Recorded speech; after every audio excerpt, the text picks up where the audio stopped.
बरोबर लक्ष्मण हाके आहेत। हाकेजी, आपण सुद्धा ऐकलत की आता काय म्हणाले छगन भुजबळ।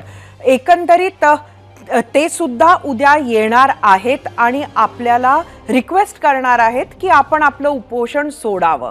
काय जे जे त्यांनी सांगितलं ते ऐकल्यावर आपली आता काय प्रतिक्रिया आहे?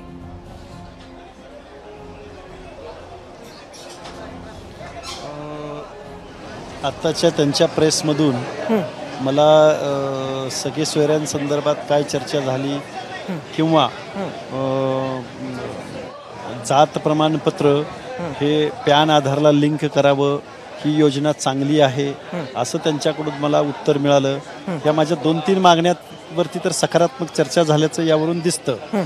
पण माझी तिसरी जी मागणी आहे, ज्या खोट्या नोंदीद्वारे जे कुणबी सर्टिफिकेट इश्यू केलं जाते त्याच्यावरती आम्ही ओबीसी बांधवांनी हजारो लाखो हरकती नोंद केलेल्या आहेत।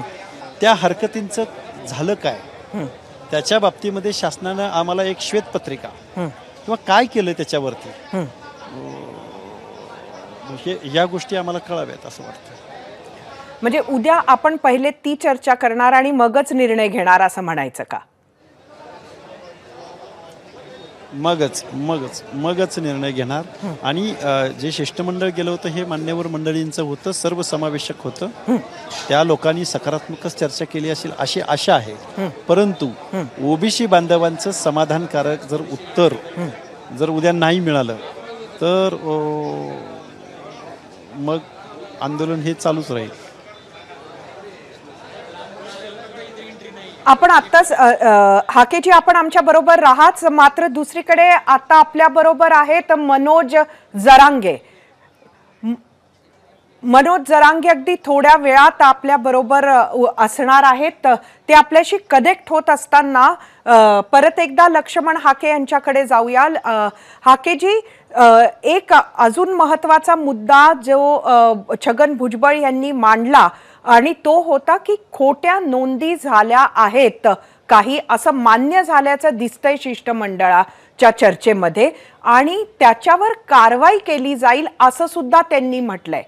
त्यामुळे आपल्या तिन्हीही ज्या मागण्या होत्या त्यावर चर्चा झाली आणि सकारात्मक चर्चा झाली असं आपल्याला वाटत नाही का?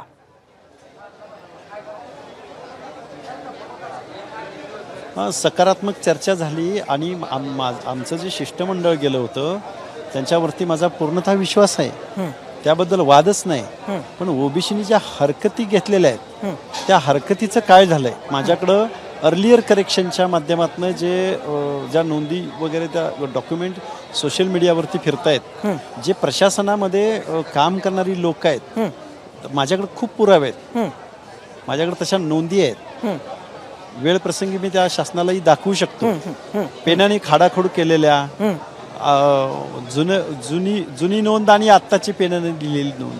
नक्कीच हेच आपलं जे म्हणणं आहे ते घेऊन मी मनोज जरांगे यांच्याकडे जाते। मनोज जी, आपलं स्वागत आहे एबीपी माझाच्या 0 आवर मध्ये। आपण सुद्धा ऐकलं असेल आत्ताच छगन भुजबळ हे ओबीसींच्या शिष्टमंडळाच्या बैठकीतून बाहेर आले। आपली काय पहिली प्रतिक्रिया आहे? आपण ऐकलं असेल आता त्यांनी काय सांगितलं ते। नाही मी नाही ऐकलं। माझी अगोदर बैठक सुरू होती, आता प्रेस सुरू आहे। मनोजजी, मी आपल्याला हा प्रश्न विचारते की एकंदरीत आज मुख्यमंत्र्यांनी असं सांगितलेलं आहे की सरसकट मराठ्यांना आरक्षण देणं शक्य होणार नाही, तसं शक्य नाही कायद्या अंतर्गत। मी ऐकतो आणि कळवतो सरसकट देणं शक्य नाही असं त्यांचं म्हणणं आहे। नाही, मी ऐकतो आणि सगळं कळवतो। एक मिनिट ताई, ओबीसी नेत्यांबरोबर जर तुम्हाला चर्चा करायला आमंत्रण दिलं तर तुम्ही जाणार का?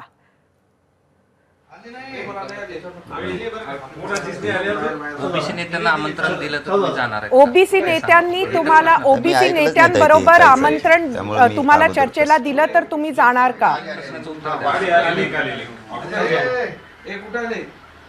नाही आता ते कसं दिलंय, काय आहे, काय मुद्दा आहे, काय विषय आहे त्यांचा, हे मी काहीच मला डिटेलमधलं माहीत नाही. मी मोगमच हो किंवा नाही कसं म्हणावं, डिटेल मिळाल्याशिवाय मी थोडी डिटेल घेतो आणि तुमच्याशी पुन्हा बोलतो. मी काय नाही बोलायला नाही म्हणत नाही. बरं, धन्यवाद आपले. परत एकदा मी लक्ष्मण हाकेंकडे येते. आपण ऐकलत आत्ता मनोज जरांगेंची अगदी प्राथमिक आणि थोडक्यातली प्रतिक्रिया होती. काय म्हणाल?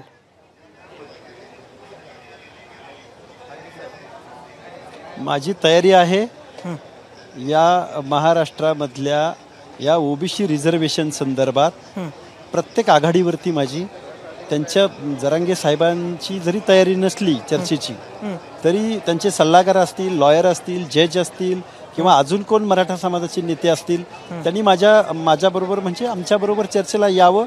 कारण हा लोकशाही देश आहे, संवादातून खूप चांगला मार्ग निघू शकतो आणि हा फुले शाहू आंबेडकरांचा महाराष्ट्र, छत्रपती शिवरायांचा महाराष्ट्र खूप चांगल्या पद्धतीनं पुढं रन होऊ शकतो. फॅक्ट अँड फॅक्च्युअलवरती बोलायला काय हरकत आहे? संविधानिक तत्वावरती, कायद्यावरती बोलायला हरकत काय आहे? माझी तयारी आहे, माझी प्रत्येक आघाडीवर बोलायला तयारी आहे. नक्कीच उद्या सुद्धा आम्ही थांबलेलो असू. 10वा दिवस आहे आपल्या उपोषणाची. आपण तब्येतीची काळजी घ्या हे तर आम्ही तुम्हाला सांगतोच आहोत. मात्र उद्या काहीतरी तोडगा निघेल हा विश्वास आम्ही सुद्धा ठेवून आहोत. आपले खूप खूप धन्यवाद. एबीपी माझा, उघडा डोळे बघा नीट.